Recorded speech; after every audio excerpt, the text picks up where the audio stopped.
പിതാവിനും പുത്രനും പരിശുദ്ധാത്മാവിൻ്റെ നാമത്തിൽ ആമീൻ.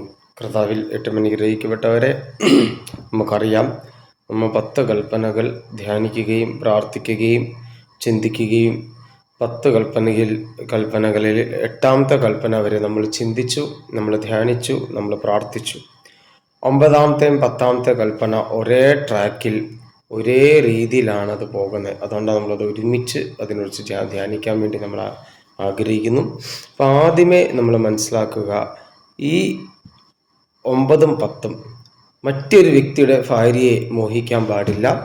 എനിക്കില്ലാത്തൊരു വസ്തു മറ്റവർക്കുണ്ടെന്ന് പറഞ്ഞ് അസൂയപ്പെടാൻ പാടില്ല.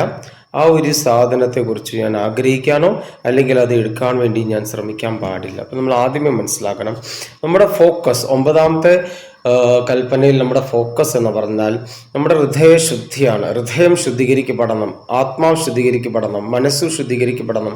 ദൈവത്തിൻ്റെ ചൈതന്യം കൊണ്ട് നമ്മളെ തന്നെ ശുദ്ധീകരിക്കണം.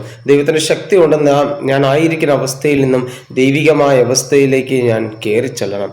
അങ്ങനെ ചെല്ലുമ്പോൾ നമുക്ക് മനസ്സിലാവും, നമ്മുടെ ഉള്ളിലുള്ള ഈ സെക്ഷൽ ഫീലിങ്സ്, ഇമാജിനേഷൻ, ഫാൻറ്റസി, ഇതിനെല്ലാം ഉപേക്ഷിക്കാനാണ് കർത്താവായ യേശു മിശിഹ പറയുന്നത്.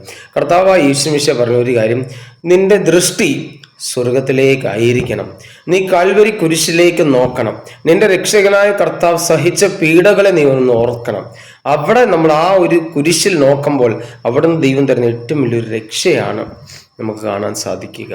എന്നാൽ 10ാമത്തത് ഇത് തന്നെയാണ്. നമുക്ക് മനസ്സിലാക്കുക, ഈ ലോകത്തിലെ എല്ലാ വസ്തുവിൽ നിന്നും ഒരു ഡിറ്റാച്ച്മെന്റ് ഉണ്ടാവണം. നമുക്ക് എല്ലാം വേണം വേണം വേണം എന്ന് മാത്രം ചിന്തിച്ചാൽ നമുക്കൊന്നും ലഭിക്കാൻ പോകുന്നില്ല. എല്ലാം വേണം എന്ന് പറഞ്ഞാൽ നമുക്കൊന്നും ലഭിക്കാൻ പോകുന്നില്ല.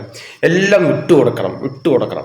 കർത്താവായ ദൈവം കണ്ടില്ലേ, എല്ലാം വിട്ടുകൊടുത്തു, എല്ലാം ഒന്നും പിടിച്ചു വെച്ചില്ല, എല്ലാം ഉപേക്ഷിക്കുകയായിരുന്നു കർത്താവ്. മുൻപിലും പിൻപിലും കർത്താവ് ഉണ്ടെന്നൊരു വിശ്വാസം ഉണ്ടാവണം. എല്ലാ സ്ഥലത്തും ദൈവമുണ്ടെന്നൊരു വിശ്വാസം നമുക്കുണ്ടാവണം. ഈ ഭൂമിയിൽ എല്ലാത്തിനും ഉപേക്ഷിച്ചുകൊണ്ട് നമ്മുടെ ദൈവത്തിലേക്ക് നമ്മൾ നീങ്ങണം. കർത്താവ് നമ്മളെ അനുഗ്രഹിക്കട്ടെ. ആമേൻ.